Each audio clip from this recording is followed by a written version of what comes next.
রাস্তার পাশে পড়েছিলেন এই ব্যক্তি। প্রচন্ড তাপপ্রদাহ আর পায়ে ভয়ানক অ্যালার্জি। মানুষ দোকানের সামনে থাকতেও দিচ্ছে না ওনাকে। শরীর দিয়ে দুর্গন্ধ বেরোচ্ছে।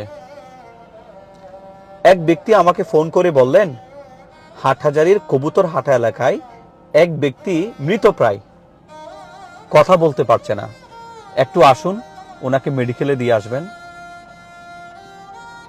অতীতের তিক্ত অভিজ্ঞতা আছে, না যাব না, কারণ বাজে অভিজ্ঞতার শিকার হয়েছি এরকম একটা ঘটনায়।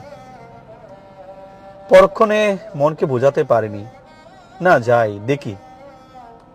হাটহাজারীর কবুতর হাটা এলাকায় যেয়ে দেখি এই ব্যক্তি অবহেলা অযত্নে পড়ে আছে। শরীর দিয়ে দুর্গন্ধও বেরোচ্ছে। মানুষ ধারে কাছে আসছে না। প্রচন্ড ক্ষুধার্ত। একটু করে বলল কিছু খাবে, ভাত খাবে। ভাত তো পাওয়া যাবে না দুপুরবেলা। যে দুটো সফট ড্রিঙ্কস নিয়ে আসলাম, খেতে দিলাম, দুটোই খেয়ে ফেললো। বলল ভাত খাবো, ভাত তো নেই, তাহলে দই চিড়া খাবো। না, দেরি করা যাবে না। নিয়ে গেলাম হাটহাজারী উপজেলা স্বাস্থ্য কমপ্লেক্সে এক মানবিক ট্যাক্সি চালক বাইকে নিয়ে। কেউ যখন এগিয়ে আসলো না, তখন শাহেদ নামে এই ব্যক্তি এগিয়ে আসলো। একটা গামছা কিনে তার শরীরে জড়িয়ে দিলাম। দুইজনে মিলে ট্যাক্সিতে করে এই ব্যক্তিকে নিয়ে গেলাম হাটহাজারী উপজেলা স্বাস্থ্য কমপ্লেক্সে। আমরা হয়তো এখানে শেষ করতে পারি, কিন্তু এই লোকের পরিচয় তো জানতে হবে। অনেক কষ্টে বললেন নাম উসমান। চট্টগ্রাম নগরীর কাজের দেউড়ি এলাকায় থাকেন। বাড়ি বলছে তোলাতলি। এটা কি ভোলা জেলার তোলাতলি নাকি কোথায় জানি না। আপনাদের একটু হেল্প চাই। আপনারা যদি সহযোগিতা করেন, ওনার পরিবারের সন্ধান পাব। পরিবারের সদস্যরা যদি আসেন, তারা অন্তত মেডিকেলে সময় দিতে পারবে। মেডিকেল এই জরুরি ওখানে আমি আসতেছি। যদি ইচ্ছে হয় ভিডিওটা শেয়ার করতে পারেন, আর ওনার পরিবারের সদস্যদেরকে বলবেন যেন হাটহাজারী উপজেলা স্বাস্থ্য কমপ্লেক্সে দ্রুততম সময়ে চলে আসে। বাকি বিষয়টুকু আমরা দেখব।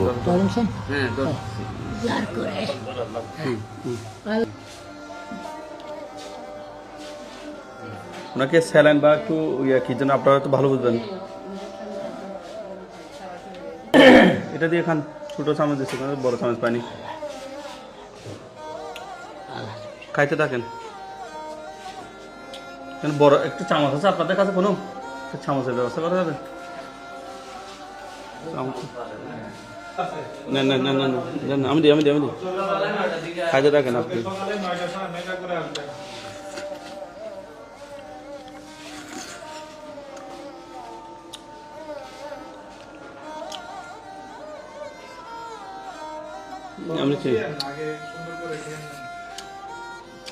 পরে মুছেন থাক খান।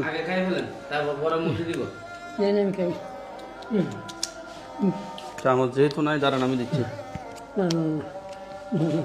নেন হা করেন এদিকে হা করেন, বেশি করে খাইতে পারবেন এখন। হ্যাঁ গান খাবো না, হবে না, পরে মুছবো আমরা। নেন নেন। খাবারও তো খাইনি, কবে থেকে খাবার খান নাই? 3-4 দিন বলছি খাবার খাইনি যে। আল্লাহ, মানুষও রোজার ভেবে হয়তো দিনে।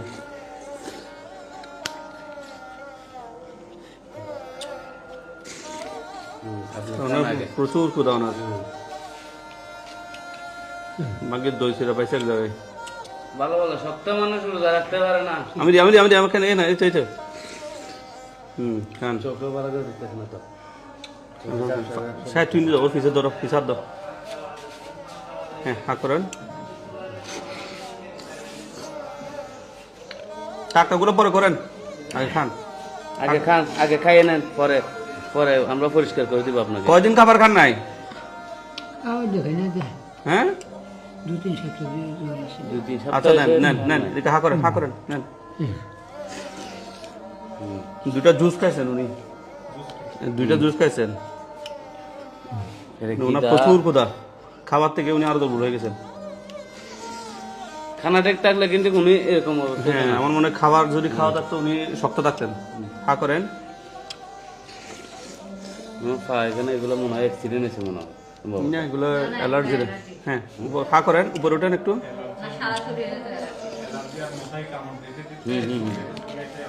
হ্যাঁ, নেন।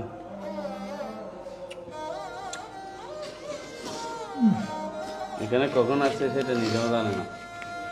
হ্যাঁ, এটা নেন, আছে বলতেছে, হ্যাঁ আছে বলতেছে। নেন, এদিকে নেন। হ্যাঁ, এটা কি একটু খান, একটু একটু গায়ে এটা নেন, এটা নেন, এটা নেন। হুম। ওকে, আর আলহামদুলিল্লাহ। ওনার মাথা ঘোরাচ্ছে।